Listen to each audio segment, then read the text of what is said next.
अस्सलाम वालेकुम। तकवा और परहेज़गारी, ये ऐसे तस्वुरात थे जो मुझे कम ही समझ आते थे। उलमाए कराम ने ये बताया था कि अपने आप को गुनाहों से रोकना और अपने आप को नेक कामों की तरफ लगाए रखना, ये तकवा है। ये भी एक तारीफ़ है, ठीक है। लेकिन मैं आपको ना अपनी तारीफ़ बताता हूँ। इंसान की जिबिलतें हैं, इंसान के ऐसे हवास के हिस्से हैं जो उसको ना राह रास्त से दूर ले जाते हैं, सीधे राह से दूर ले जाते हैं। सीधे राह से मुराद बिल्कुल सीधा राह नहीं होता। सीधे राह से मुराद ये है कि जो दुरुस्त अंदाज़े ज़िंदगी है, जो सच्ची आवाज़ है आपके अंदर से, उसको इख्तियार करना ज़िंदगी में ना, ये है राह रास्त पर चलना, सिरात मुस्तकीम पर चलना। और ये ज़मीर से उठती है और ज़मीर से आपकी रहनुमाई भी होती है। तो तकवा मेरे ख्याल में ये है कि इंसान की जिबिलतें जो हैं उनको आप काबू में लाएं। वो जिबिलतें जो आपको गलत राह की तरफ लेकर जाती हैं, जो आपको गुनाह पर मादा करती हैं। अकल इल्म आपकी रहनुमाई के लिए है। जो आपकी अकल बढ़ती है, जो आपका इल्म बढ़ता है, तो आप जिबिलतों पर काबू पाना सीखते हैं। जिबिलतों को आप ख़त्म नहीं कर सकते, उनको आप टेम कर सकते हैं, ट्रेन कर सकते हैं, सुधार सकते हैं। ये काम करना है अकल के ज़रिए, इल्म के ज़रिए।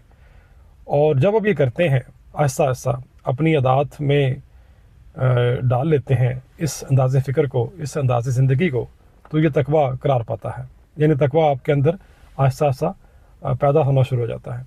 और इसके लिए मेहनत करना पड़ती है। आपकी अकल, आपकी सलीम अकल कुछ कहती है, आपकी जिबिलतें कुछ कहती हैं।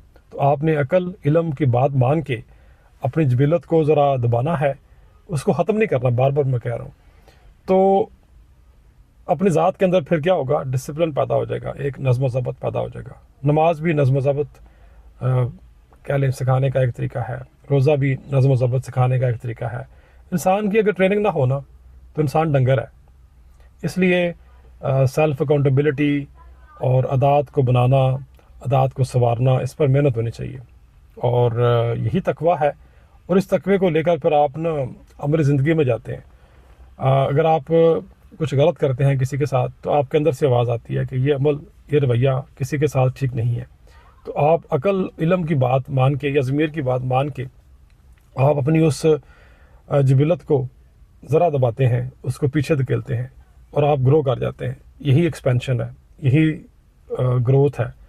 इंटरनल एक्सपेंशन, इंटरनल ग्रोथ, ये तकवा है। जितना आप इस एलिमेंट को, इस उनसर को बढ़ाएंगे अपनी ज़ात के अंदर, उतना आप डिसिप्लिन्ड हो जाएंगे, उतना आप परहेज़गार हो जाएंगे। तो अकल के ज़रिए भी आप अपने आप को डिसिप्लिन्ड कर सकते हैं, नज़्म ज़ब्त का पाबंद कर सकते हैं, इल्म के ज़रिए भी कर सकते हैं, इबादत के ज़रिए भी कर सकते हैं, गौर फ़िक्र के ज़रिए भी कर सकते हैं। बहुत सारे तरीके हैं तकवे को इख्तियार करने के। बस ये सुबह से लेकर शाम तक चलता रहता है। बस आपने अपने आप पर ज़रा आगाही रखनी है, अपनी बसीरत के बारे में कुछ फ़िक्रमंद रहना है और नीयत साफ़ सुथरी रखनी है। फिर तकवे की राह पे आप इंशाल्लाह कदम ब कदम चलते रहेंगे और कुछ ना कुछ बेहतरी का सामान होता रहेगा। शुक्रिया।